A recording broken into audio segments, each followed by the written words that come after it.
That's where I'm gone. Good morning. How's everybody? Awesome. I am absolutely incredibly thankful to be able to introduce Rick Westover. Rick is a longtime experienced realtor. He has been on the NC Realtors Forums Committee for years and years. It is one of those situations where, not to mean this in an insulting manner, but if you want to get the direct scoop from the horse's mouth, here's the horse. So what he is going to do is, there were 22 changes to the forms. Rick has built a presentation that will highlight the changes in the 8 or so top forms that you're likely to use first. And so I'm going to leave Rick to go through this and let's learn. So first of all, if you don't mind, give him a hand. Thanks for so much for taking your time. Thanks, Bill. It's a pleasure to be here. So greetings from the Forums Committee. Just a couple segues. NCAR has actually several different forums committee. I am a member of what we call the Residential Forums Committee. There are actually several other forums committees. There's a Commercial Forums Committee. There is a Property Management Forums Committee. There is an Auction Forums Committee. And when we get questions about those things, we just divert it to those groups. But as far as what we're going to talk about today is just the residential forms. There are a little over 50 different forms in the residential library. As Bill said, we made changes on 22 of them that took effect in July 1st of this year. I'm not going to go over all 22. You have a handout that looks like not that one. There should be one. If you don't have it, we'll get it to you. But it looks like this, that has a summary of all the changes in the forms. Okay, so the ones that we don't go over, okay, it's in there, but it's towards the back. So the forms that we don't go over, or if you have a question about something you can go back to that handout and it will, it should explain it. Okay. So these forms took effect July 1st. They are in all the software vendors. Our forms committee, or the forms committee policy, is that you can use what I'm going to call the old forms or the existing forms up until the end of this month. So there is a 60-day transition period. None of the forms that or the changes that we took would require you to modify something that you have in place now. So if you have a current buyer agency agreement, a listing agreement, there's nothing that you would have to go back and modify on those. Those would apply. So that's what we've got on that. Let's see if there was anything else in touch base on. Okay, one thing that I always like to just mention and draw to your attention, we started this about 10 years ago. Because as we said, we made 22 changes in forms this year. Well, at the lower right-hand corner of each form, you'll see a couple different dates. So what you always want to be looking for to make sure you're using the latest form is something that says 7/2023. That tells you you're using the latest form. The date above it was when it was last revised. So the reason we did this several years ago is, and I'll pick on the FHA VA addendum. We haven't touched that in several years, hadn't needed to. So the date on that might be July 2014. So if you're sitting there and you have your contract and a couple of addendums, and one is 2014, one is 2023, one is something else, you're thinking, where do I have the latest forms?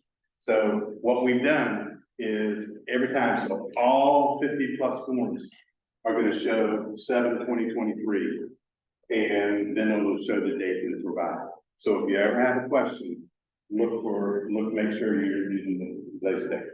Any question on that? Okay. So let's see if there was anything else in the touch base.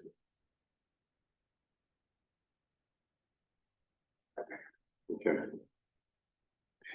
All right, so let's, one thing just real quick on the forms committee. The forms committee is made up of, actually about 25 to 30 agents from across the state. So we have some from the mountains and from the coast and everywhere in between. And these are, brokers in charge in some cases, or very productive agents who are active in the business. And we actually have two attorneys. There's legal counsel for NCAR, John Waite, who also does the legal hotline. And then there is a senior attorney from the Licensing Commission who was there. So that makes up what we call the Forms Committee. There is a subgroup of that actually meets with attorneys from the Bar Association. And there are about 8 or 9 attorneys, again, real estate attorneys from across the state who represent the Bar Association, the real property section, and they have input on the forms as well. Now, they don't deal with all of our forms. So in this handout, if you look at this handout, you'll see that this first group is called joint forms. This is the group that the Bar Association and the realtors have to approve. So any changes that are made to any of these forms are approved by both the Bar Association and the realtors. The rest of them are just the realtors. Okay. So now I would also tell you that the changes that are reflected in what we're going to go over, there were no changes mandated by the state legislature. So the legislature didn't pass any laws that required us to change our forms. The Licensing Commission did not amend anything that required us to change our forms. So all the changes that are here come from suggestions from you as the members, and in some cases, the attorneys. The attorneys are saying, you know, we're seeing this and this and this, we need to address that. So all the changes that we're going to go over were made by member suggestions and situations that came from the legal hotline. We said we needed to address that. Not to discourage you, but we've already had one meeting for next year's changes. And it was a carryover from some of the things that came up late in the year. And we just said, you know, we don't really feel like we have enough time to, you know, make a prudent decision on that. So let's carry it over. So we've already set our agenda kind of for this year, but we do meet once a month. And it's an interesting conversation. So with that, let's get into where we are. And what I'm going to try to tell you is it's very easy to sit there and say this change, this change, this change. What I'm going to try to do is give you a little bit of background, and I'll be sensitive to the clock, but what I'm going to try to do is give you a little bit of background why we made the change. Because sometimes it's easier to understand the change when you know why we did it, not just, oh, well, this is a change, okay?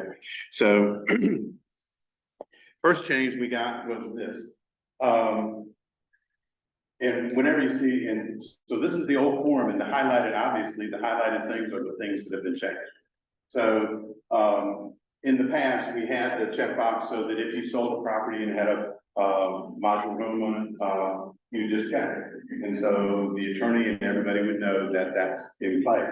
Well, we have for a couple of years had a strong request from the people at the coast and around various lakes and so forth. We need a boat slip addendum.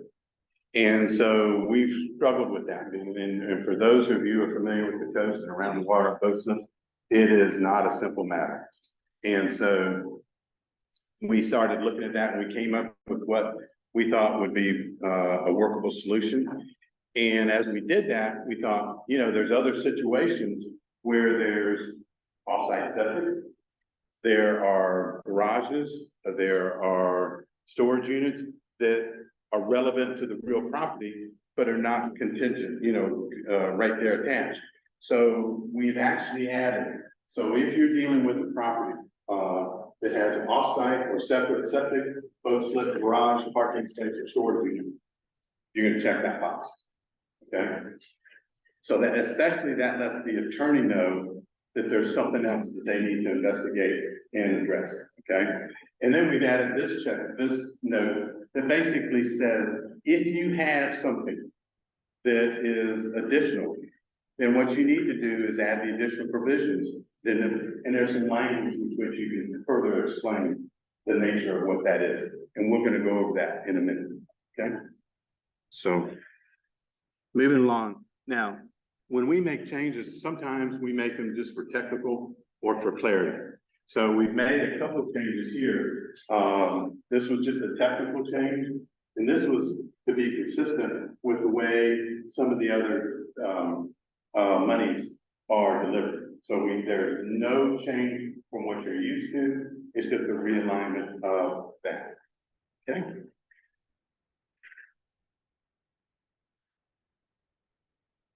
Okay.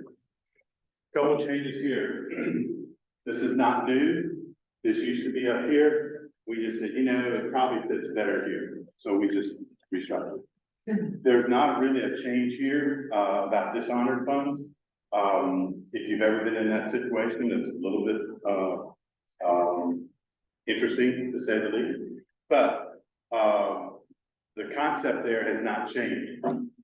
What we've done there is there are remedies if you're the seller and you've gotten dishonored funds. There are remedies to you to how to collect those funds. But there are statutes that deal with dishonored funds that are not outlined in here. So what we basically have said is you have the remedies that are outlined in this contract, plus the statute that deals with dishonored funds. And like attorney's fees and things like that. So it's not a substantive change, but it's a technical change. I know nobody in this room or that's watching this Zoom are guilty of this, but John Wade, the legal hotline, said it amazes him that at this point, he still gets questions or people make comments.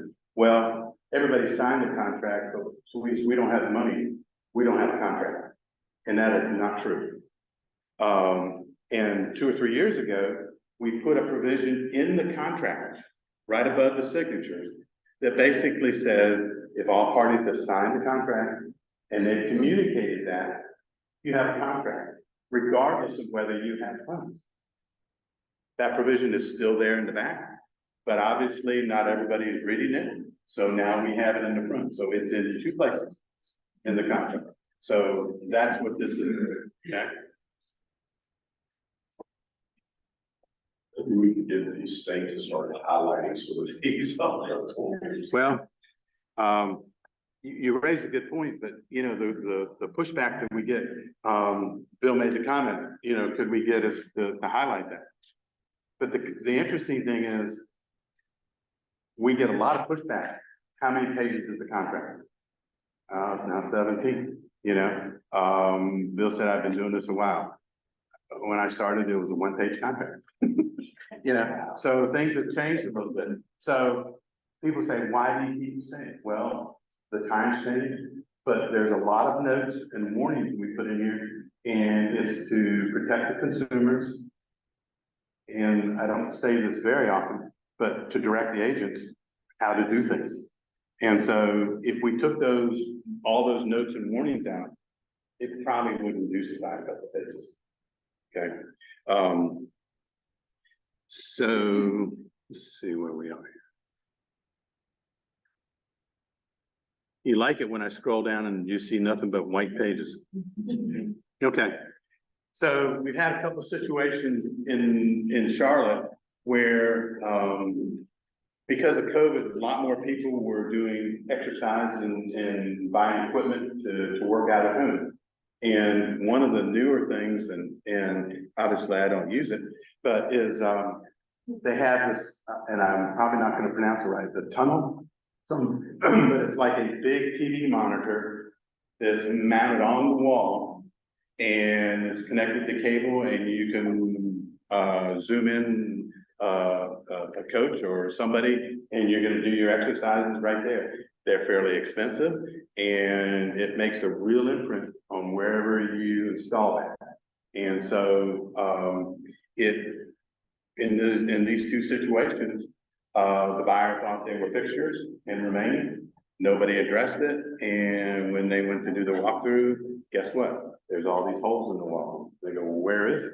So we've now added the exercise equipment that's attached. Okay. And please, you know, and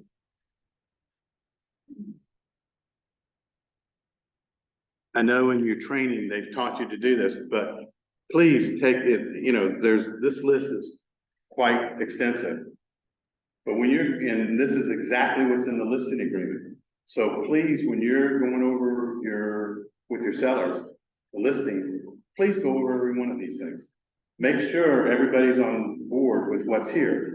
And again, because by definition, if it's here, it's deemed a fixture and will stay. However, if it is your seller's intent to take it, you need to disclose that and exempt it from the contract so that it now becomes personal property. Make sense? Yeah. So in keeping with that, what we've also done is we had this language here that said if the seller is going to remove one of those fixtures, they would repair any damage. We took it a little bit further and said it would be repaired in a good and workmanlike manner. Okay. Now, you could take two reasonable people and say, define what is good workmanlike manner, and it's probably going to look a little different. So if you are working with a buyer that is fairly specific and, you know, about how they want to do it, and you want to, you know, outline how that repair is going to look, then go to the additional provisions. In the additional provisions, there is a section where if there's repairs that you want to specify, you can outline how you want that repair to look. Okay, so it's just a heads up. If you have that kind of situation and you want to specify what that repair is going to look, go to the additional provisions.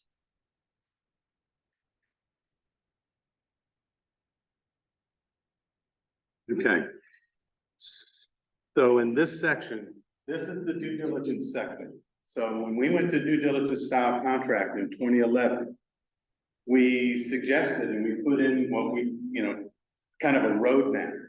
Mr. Buyer Agent, talk with your buyer. These are some things that you may want to do during your due diligence period. So one of the things we added is, and we're going to spend a little bit more time on this, is governmental compliance. And we're going to talk about that a little bit later on, so I'm not going to spend time on this. But as a buyer agent, you're going to want to have a discussion with your buyers now about governmental compliance. Are there permits? You know, are there other things as far as government regulations, zoning, permitting ordinances, impervious water surfaces, what have you. So you want to have that kind of conversation because it may come up later.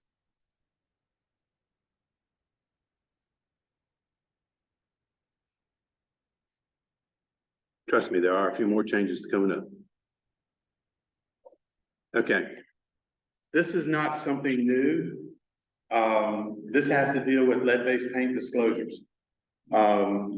We had some question about it, and so we were digging into the federal guidelines on disclosure of lead-based paint. And one of the things that we caught our eye is that the federal regulations say that if the buyer does not receive a lead-based paint disclosure prior to acceptance of the offer, they're not obligated to complete the transaction. So there have been some reports where agents are working with sellers and they've done a little pushback about completing the lead-based paint. I've never heard that and never experienced that. But if you do, you need to say, hey, look, we need to do this, okay? And also you need to make sure that that buyer has received that prior to accepting the offer. This is not a new right. It's the law. It's been there for a long time. We just felt like everybody needed to be aware of that. Okay.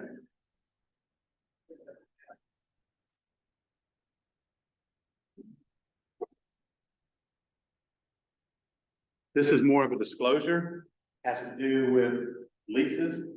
So if you're involved with a property that has a lease, check this box. It lets everybody know that there is a tenant in the property. This was a recommendation by the attorneys because they said it surprised them the number of situations where they're at the closing table and in the course of the discussion, it's divulged that there's a tenant in the property. And not that that's going to affect anything that they do, but just everybody needs to be aware of that because in North Carolina, and I'm sure all of you know this, but in North Carolina, if you're selling that property and there is a tenant in there, you're taking title subject to whatever that tenant's the possession rights are, okay? Whether written, oral, or what have you. So everybody needs to be aware of that, okay? So all this is just letting us know that there is a lease situation.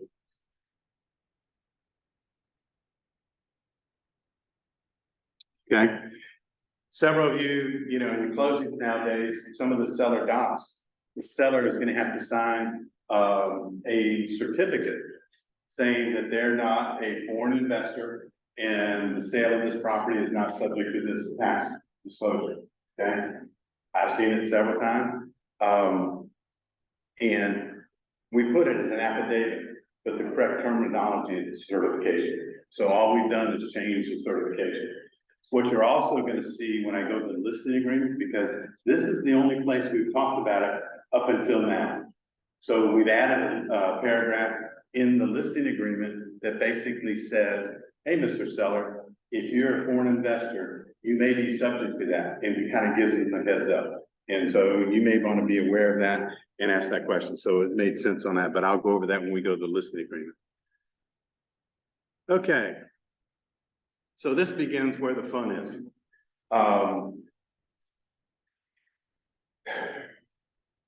In the last year or so, and I think this kind of started with COVID and with people staying home and then the market being what it is.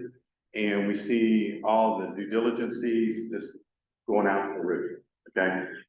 So what's happened in the last year is you would have people that would come in and they'd make these contracts. And what would happen is once it's under contract, somewhere along the line, it was disclosed that there was some unpermitting of something, or there was a violation in some of the codes, and maybe there was an easement, or maybe there was an encroachment. And it caused a problem because what we saw was a lot of buyers were misinterpreting that as being a material fact. It should have been disclosed. They went out of the contract and they want all their money back.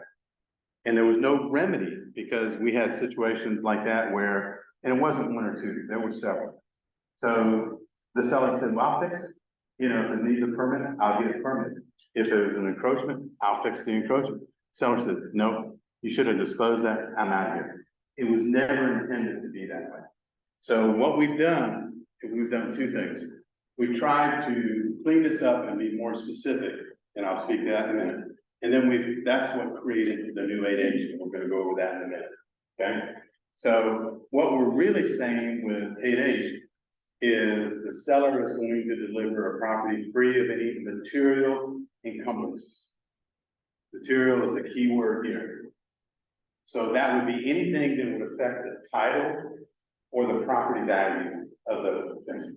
So, you know, if let's say hypothetically, going back a year, if there was maybe a ceiling fan that was added, and in that municipality that required a permit, you know, that doesn't raise the level to a material breach. Okay, so we tried to do that. So what we're saying here is anything that would be material that would affect the value or the title to the property. Okay, so the seller is going to deliver clear title, free of any material encumbrances. So that's the essence of that. Yes. That also basically going down to add-ons to the property, like if they added a deck or room, things like that. We're going to address that in the next paragraph. So that's where we're going. So this is all we had, and it really didn't give the buyers and the seller a way out. You know, the situation was there just because of market conditions, whatever. And we really in the last year's contract didn't have a remedy for that. So this is what we're trying. This is going to create the remedy, but this is just clarifying what that is. Okay. So what I'm going to draw your attention to now, in your handout, you have something that looks like this. Okay. So what I'm going to do, and for those of you who are Zooming, they'll get that to you. So I've had the opportunity to share this information with several different groups, and it's one thing to try to explain it. And so what I did was I sat down and I said, let's see if we can't break this apart and make it easier to understand. So hopefully, not to insult your intelligence, but hopefully through this form, it will make it easier for you to understand, okay? So the first paragraph here is exactly what's in the offer of purchase. Verbatim, that is what section 8H is, okay? And then what I wanted to do is try to take some of the talking points. So to your point, what about an addition of a deck or a sunroof or something like this that wasn't permitted, okay? So what we're going to say is that number one, and I did this a little bit out of order, failure to disclose a non-compliance or so a violation of zoning or permitting is not a breach of the contract. So if the seller knows about it or doesn't know about it and it's discovered, either way, it's not a breach of the contract. It doesn't raise to the level they said, well, you should have disclosed it. Okay, so it's not a breach of the contract. It does not affect the title. It's not a title issue either. Okay, so let's be clear on that. Okay. And what this also does is it creates options for the buyers and sellers on how to figure out remedies to cure whatever the situation is. Okay. So what this language does is, number one, it obligates the seller to convey the property free of any material violations of government regulations. So let's just stop right there. So it's now requiring the sellers to, I'm going to convey this property free of any material. And again, material is the key word there, because it would be, whatever material is anything that would affect the value, or not the value, but a person's ability to, or not ability, but person's desire to buy it. Okay, so if it raises to that level, then they need to, that's a material violation. Okay. And the key here, the next part is prior to the effective date. So if I'm a listing agent, and let's say I'm gonna list something that Bill has, for sale, okay? If we know about any violations, permitting probably is gonna be the more frequently one that's used. But it's zoning, easements, anything. If we disclose that prior to the effective date, then this section doesn't apply. Okay? So the benchmark here is the effective date. The benchmark is the effective date. So if I disclose any non-compliance, then this paragraph doesn't apply. Okay? So what this now is saying is that after the effective date, if a violation comes into play, now you have remedies. So we're gonna go over those in this section. Okay, does that make sense? Does that help a little bit? So let's say as the listing agent, we go out there, yes, ma'am. You said effective date of the listing. No, that's the date of the contract. That's the date of the contract. Okay, so, should have said that. Okay, it is the effective date of the contract. Okay? So as a listing agent, we go out there, always, you're gonna be looking for red flags. You know, was there an addition? You know, look for red flags. You know, does the tax card look a little different than what the house has? You know, and there's other things to be looking for. You go into the house and they go, oh, we just updated all of these things. You know, we've been a new kitchen, new bath. Did you get permits? You know, those are red flags that you want to be looking for. So, then talk with the seller. You know, what do you know? Is there anything that would be a violation, or non-compliance of permitting laws, zoning, you know, what have you? Go over the seller with those things, okay? If the seller discloses those before the effective date of the contract, then you avoid this section. We already talked about that, okay? So as a buyer agent, you may want to discuss with your buyer now that section in the due diligence period about looking for non-compliant violations, permits, et cetera. Okay. We've added that language in the offer purchase. So here's the remedies right here. So if after the effective date and prior to closing, because this section of the contract does not survive closing. So if a violation is discovered 2 months after closing, so sorry, so sad. It doesn't, you can't go back to the seller, okay? So anything after the effective date or prior to closing, the seller has the right to cure. So if you're traveling along and they're going along and all of a sudden they said, hey, this should have been permitted. The seller says, I can fix it. And you can fix it. And then life goes on. If the seller says, I'm not gonna fix it, or for some reason they can't fix it, for whatever reason, the options available to the buyer at that point is they can accept the violation and move on and close and buy it. They taking title knowing there's that violation, or they can terminate and would be entitled to due diligence earnings. They would not be entitled to section fees and any reasonable costs and what have you. But they would be entitled to the earnest money and the due diligence fee. Make sense? Okay. That's it, yes. So basically, my seller remodels the kitchen and they done it themselves, they didn't get any permits or anything like that. Right. And they say, hey, I don't have any permits.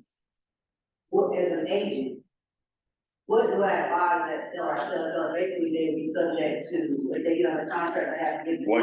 What you have to do, and the question was, she's listing the property, the seller has remodeled the kitchen, they've done it all themselves, there were no permits, whatever. What does she need to do? She needs to disclose up front before the effective date, kitchen has been remodeled, there were no, it was not permitted.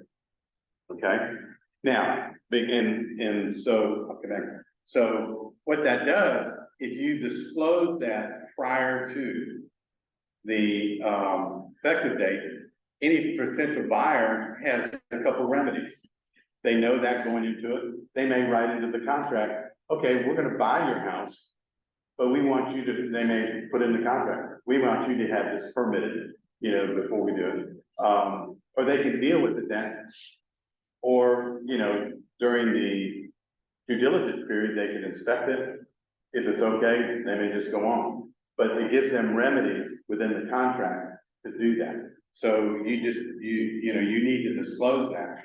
And basically, the licensing commission has been saying that. There's been more and more pressure on us to disclose unpermitted, situations. So put that in the, write that in the disclosures. Put it on the agent only. Okay. All the above. All the above, the question was, should you put it in the, residential disclosures? Should you put it in the agent only remarks? All the above. I would definitely, at the very minimum, put it in the residential property disclosure, because that way the buyer signs it. Now, if he says, I never saw it, well, wait a minute, you signed this agreement, you know, that was there. The other thing too, and this, I'll just step out. Be very cautious what you put in the agent only remarks. I know in several discussions with the licensing commission, they're not a big fan of agents putting only those certain remarks in the agent only, because there's no guarantee that the consumer sees that. And yes, you say, well, the agent could have, and they should have, but there's no guarantee the agent read that. I mean, I've had some situations where I put not disclosure things, but I put things in the agent only remarks, and like I had an estate, and I said, this is the way the estate should read. I got 3 offers, none of them were like that. You know, there's nobody in this office, you know, so, but the licensing commission, if you ever had a complaint and you said, but we put it in the agent only remarks, if it should have been something to the consumer, they're not gonna be happy with that response. They're not gonna send you to jail, but they're gonna say, no, you should have put that in, you know, more visible. Okay, so that's just a tangent on that. There was a question back here in The question I had is, if you just disclosed that you didn't have the permits, but the buyer proceeds to submit the offer anyway, and then getting a loan, and the appraiser flags the loan because it's not permitted, how do you handle that? Okay. I've talked to several of, you know, I can't speak to every situation, but I've talked to several appraisers and say, do you check for permits? They go, no. You know, are you going to adversely affect the appraiser because it wasn't permitted? No. Now, I can't speak to FHA or VA, but I've not had that situation, and I've not heard of that situation. I'm not saying it doesn't exist, but I've not had that situation. There was a question over here. So if we have something like that and the seller does not fill it out on the residential property disclosure, they don't put anything on there. No representation. Right. Could we type up something seller per seller, sunroom was unpermitted, and present that to the buyer and have them just sign off on that piece of paper so they got acknowledgement? You could do that. Except you're not allowed to draft it. You're not allowed to draft it, but I've never had a problem with the seller saying it was unpermitted. Okay, matter of fact, what I've always done, well, if I know that there's, this is a little bit different, but I don't know how many of you run clue reports, but I've had several situations where insurance claims that one recently, I listed a property in a year before, and house looked great. And I did a clue report, and the year prior, they had a $37,000 water claim.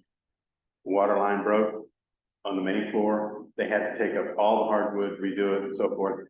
And so We disclose that in the RPD, so I don't know that that's an issue. But if your seller won't let you put it there, make sure it's in the public remarks of the MLS. So what if the seller had purchased the property in the past and grandfather that? Like basically they didn't add it, but the additional were made before they purchased them. And now they're selling it. And so if you ask them, hey, was this back room permitted, and the seller agent says they bought it like this, and they initially. So the question was, let's say the current owner has lived in this house 3 to 5 years, something that way. And there was an addition done before that, and there's no history as to whether it was permitted or not. I think what you're gonna need to be doing as professional agents, when you're listing properties, you're gonna be needing to call the municipality and say, do you have any permits for this? Okay, and disclose what you know, okay? I just think that's where we're headed with this, okay? So yes, ma'am. Does it pertain to underground storage tanks too? Or the contract? Well, it talks about environmental situations, so, to me, that would probably fall into the category of underground storage tanks. I wrote a contract in June. I put their representation down and everything that was ladies in the nursing home. Power of attorney, just put their representation. When we looked at the house, we didn't see evidence of that.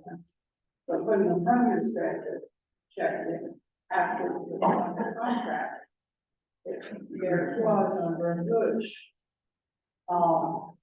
The seller would not agree to remove the tank, and my guy lost $3,000 due to diligence because he got to buy it. So under the new change, would we be able to give us $3,000 back? Well, it clearly states in here, and I would probably ask John to do that, because, what this is really speaking to is,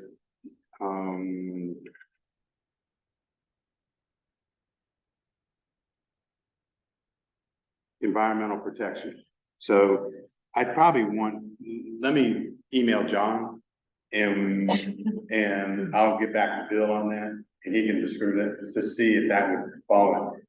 My initial thought would be yes, but I don't want to make that interpretation mislead you.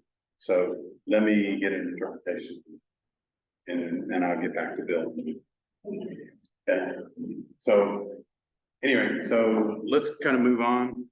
These are all good questions. The other thing that we want to talk about too is that, so if you have a situation where, let's say you do your due diligence as a listing agent and you check to see if there's any permits. And in the case that they said somebody may have added something 5 or 6 years ago before this selling, was there a permit? And you can't find one, either because it did not happen or because the municipality purged their records, okay? And it doesn't no longer exist. It could have been. It is then up to the buyer. If the buyer suspects there's violations, it is the burden of the buyer to prove there was a violation. Okay, so the buyer would have to say, it really doesn't look like it was permitted and what have you, but he's gonna have to actually prove that, okay? Governmental compliance does not survive the closing. We just talked about that. The other thing too is, this is not something that you could use to trigger a code issue. So if you, let's say you sold a house that was built in the 70s and they did not have GFI protection in the kitchen and bathrooms. So technically that's a code violation at this point. But at the time, it did get a CO, it was fine. You can't, this was not intended to help you require to bring a house up to code. Make sense? Okay. Did this get so much more attention because of the amounts of due diligence I think that really, highlighted? the problem was there, but also if you think back about it, in the last few years, 5 years or so, the licensing commission has had more emphasis on non-permitting and so forth. Easements, encroachments, they've always been there. But I think the licensing commission put more emphasis on that, and because of the due diligence, I think that's kind of exploited that. I have a question. Yeah. Just for clarity, because we're speaking about what's identified as material facts, so the addition of the ceiling fan being added with no, permits or anything may not be up to its standard, but behind it could be the electrical issue, which could be material for the buyer as far as we're not one. So to me, it's not clear to me Right. what's identified as material because that's subjected to the person purchasing it. That question has come up before, and I know John addressed it. So if you have, her question was, what if the buyer thinks it's material? And, you know, in that situation, you may have to go to a court of law to have them decide, you know, what is, you know, he uses the reasonable person approach. You know, most reasonable people would say, if it didn't have, no big deal, we'll get that squared away. But if there's other issues related to that, you need to find out what those are, and does that raise the level of materials? Okay? Okay, but in that situation, if you have a discrepancy between the buyer and seller, what's material, you may have to have a court decide what that is, okay? Moving along, we're gonna go to the listing agreement. And everything, let me say this, the changes that we made to the, offer to purchase, is also the same changes we made to the vacant land and the new construction, addendum, or, contracts. This is the listing agreement. It is, those are the same things in the listing agreement that, whoop, I'm sorry. Yeah, this is the, offer to purchase for vacant land. There's one thing that I want to show you here.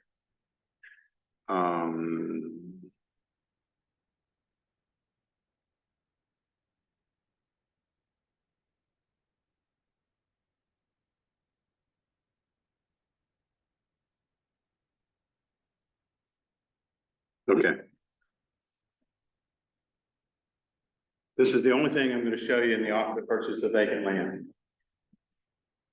When the MOG and the RPD were established, they were established for residential property. And they were established by statute, okay? And we got to looking at that statute, and there was a new interpretation. Because by definition, what the statute said, and again, thinking residential property, it defines it as the disclosure statement must be provided whenever the property is one to four dwelling units. Okay, it doesn't define what the dwelling unit is. So the interpretation is that if you're going out to list a 5-acre tract of land, it doesn't have to, you know, that's just an example. But on there is a mobile home that's probably been there forever. Probably no one would ever want to live in it, but it could be defined as a dwelling unit. And so if you have that kind of situation, the recommendation is you should use an RPD and an MOG. Okay, so that's the only change I really want to address in the vacant land offer to purchase. Okay, additional provisions. We've always had a provision here, if you're selling an investment property, that the seller would deliver to the buyer on before a certain date, certain things, copies of leases, deposit information, tenant notices, you know, anything related to the tenancy in the property, okay? So what we've added here is that the seller is authorized, suppose the seller lives out of state, and it's hard for him to get that information, but he's got a local property manager who's managing. So this is giving the property manager authorization, the seller is giving the property manager authorization to provide that information. So we can now go to that property manager and get that information. And then this is where you're disclosing who that manager is and the contact information. And then this change deals with the, offsite or separate lot, boat slip, garage. Check whatever boxes they are, okay? You could have something where a boat slip is deeded, it's seller owned, and so check whatever boxes apply. And then write in whatever description that helps identify what your situation is. So this is where you want to do that, and the attorney may look at that and may have some questions, but it gives them a heads up what they're looking for. Okay? So the listing agreement, there's a couple things I just want to draw your attention to.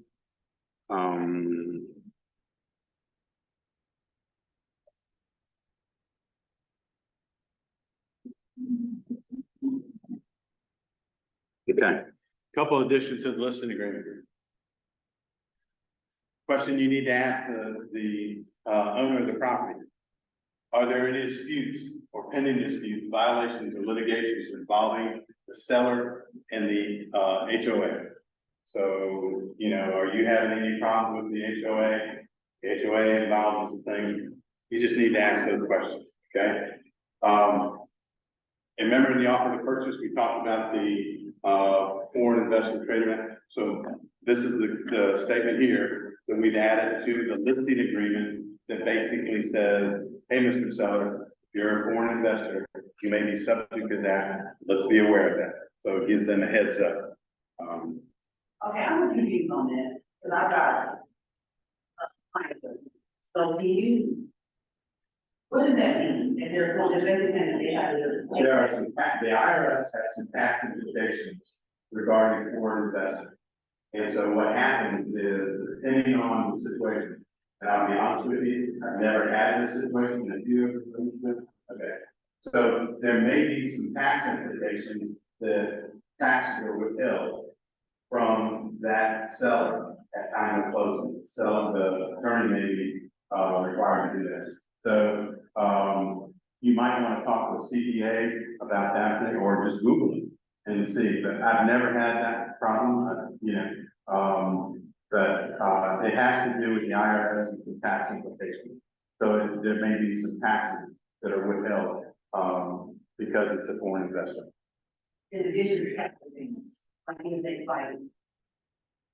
Capital gains is not, that doesn't apply to this.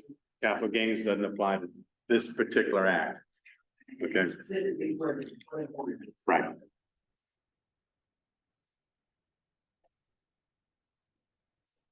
Okay.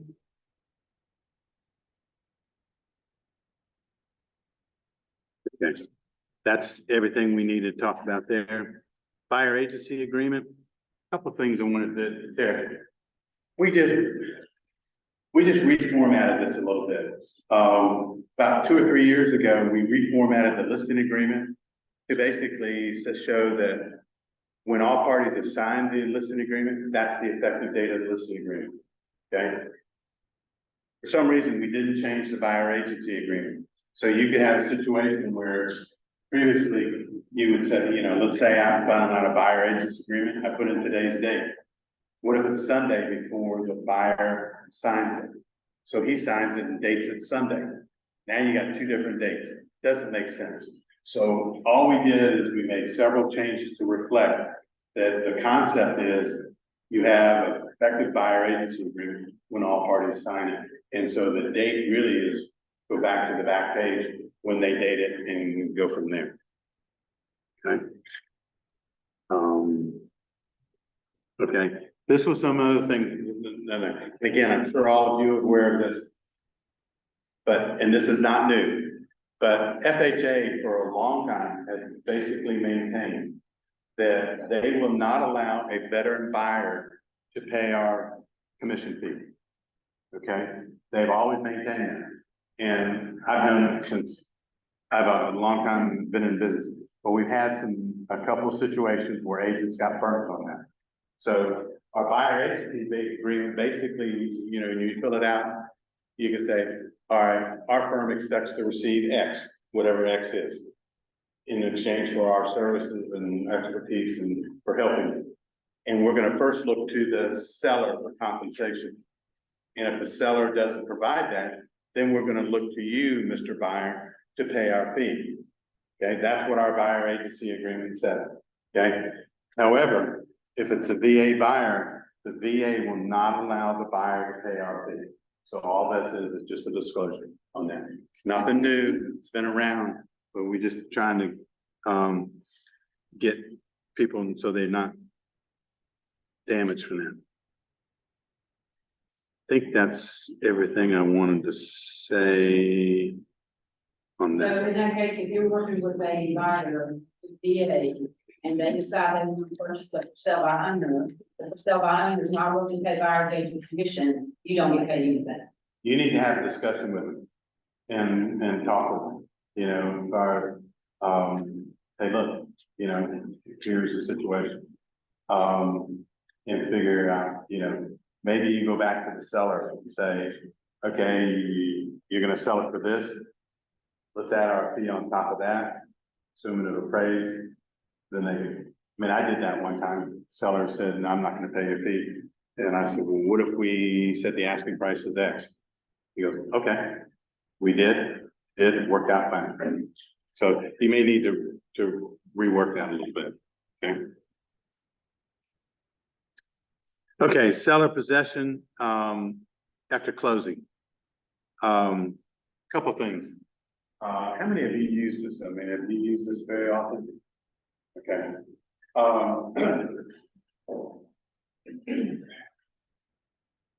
won't get into that, that's irrelevant.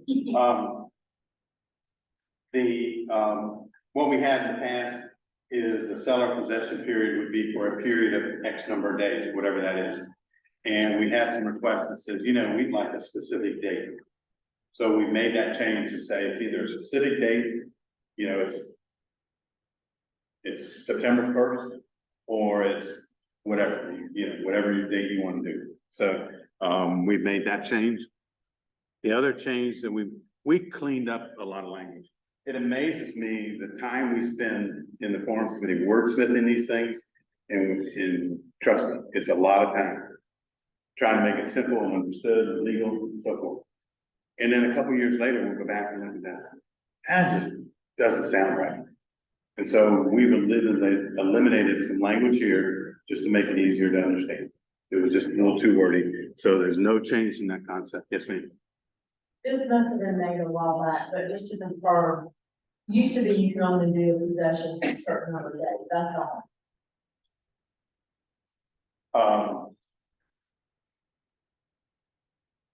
That is correct.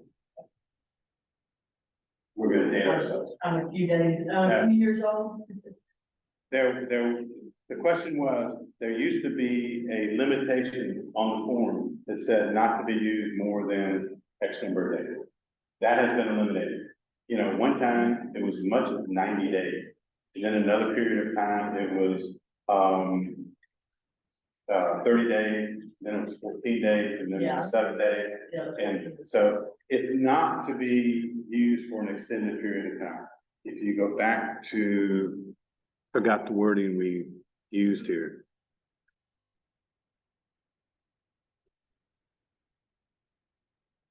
It should only be used for short-term occupancy. What is that? Is that a couple days? Is that, you know, and and this note here, basically, we tried to direct. I tell you, the attorneys and a lot of the people are not really in favor of this stuff. Because it's not intended to be a landlord tenant, but you are in that situation. And there are limitations as far as what the landowner can do. They do not have the same eviction rights that your rental agreement does. So they're not really in favor of this form. And the other thing is, we had a discussion a couple years ago about security deposit. So let's say you're representing the buyers and the sellers, the buyers giving the seller, you know, a couple weeks. Well, when the seller gets closed and the seller moves out, what if he's damaged?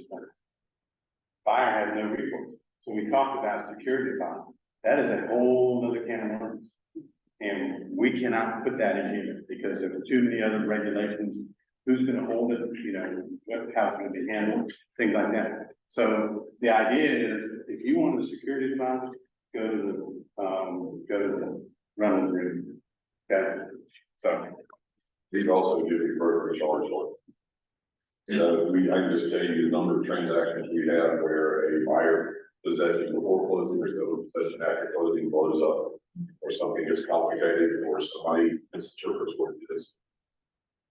I wish they would do away with these forms. That really causes stuff in control. Are you And- required? Agreement, number of days or something?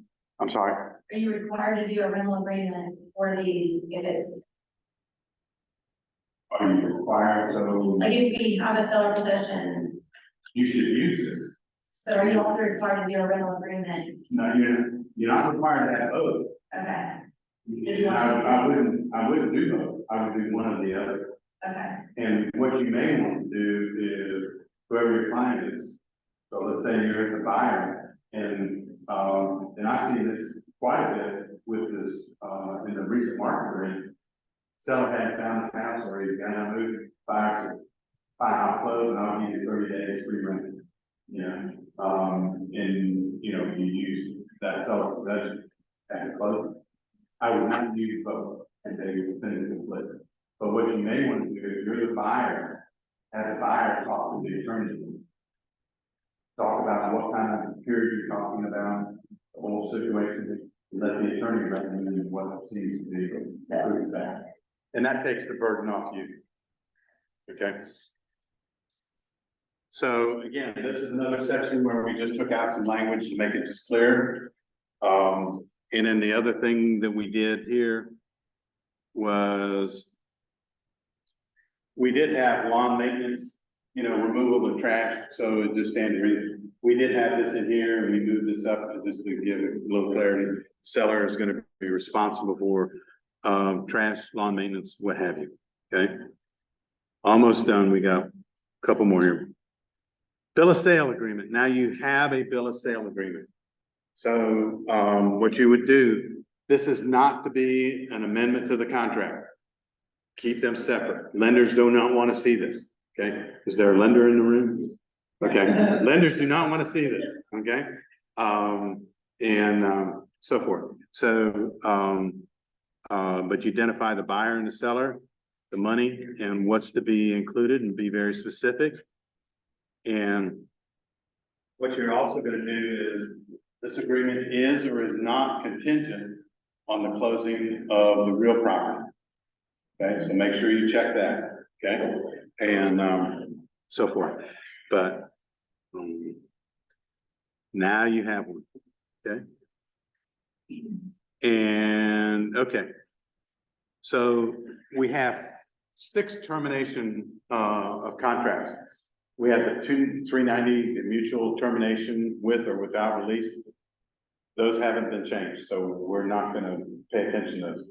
But the 4 in the 350 series, the 350, 351, 2, and 3, where the buyer has a unilateral right to terminate, offer to purchase or vacant land, or the seller has the right to terminate, offer to purchase a vacant land. So we've added, so I'm just gonna show you the one, but just know these changes were made to the others as well. So this would be if the buyer is terminating because the property is, does not satisfy the government compliance and they couldn't work something out.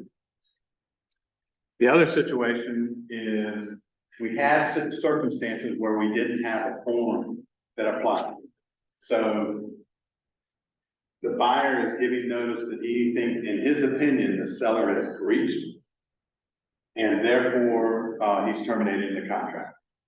So, you know, just because the buyer has said that the seller breached the contract, doesn't mean that he's breached the contract. And so we've said that buyer strongly encouraged to seek legal counsel. So if in the buyer's opinion, the seller hasn't lived up to an obligation that they're regarded to, then he can terminate, okay? The other part is what if the buyer decides to terminate? Is after due diligence, maybe a week before closing, and something happens, the buyer says, I mean, it's fine, the repairs are done, inspections are done, appraised, they're gonna have loan approval, whatever, okay? They just changed their mind. But if they determine they're going to terminate, we now have a form to do that. Okay, we have a checkbox. We didn't have a checkbox for either one of those situations. Okay, so that is all I've got. So, hope that answers the question and didn't raise a lot of questions. But I would also remind you this. If in going forward, if you have questions, a legal hotline is amazing, okay, number one. But if you have a question, said, gee, you know, in this transaction, it might have gone a little smoother if they made this change to the, okay? Contact the legal hotline, contact Bill, and he'll contact me, or contact me and say, would you make this change? Because in our monthly meeting, in our agenda, we go over the old business, then we go over new business, and then we dedicate time to talk about any suggestions that come to light. And we will study those and review those and say, and one of the questions we often ask the Bill is, how often are you getting that in the legal hotlines? I don't get it very often. Yeah, I get a lot. And, yes, we'll study it and we'll review them and we'll let you know what we do. But as I said, all these changes that we just went over were made by either the attorneys or your fellow agents. So we do study those and take those very seriously. So if you have any, let us. I appreciate your time. Thank you so much. I appreciate it. Thank you so much.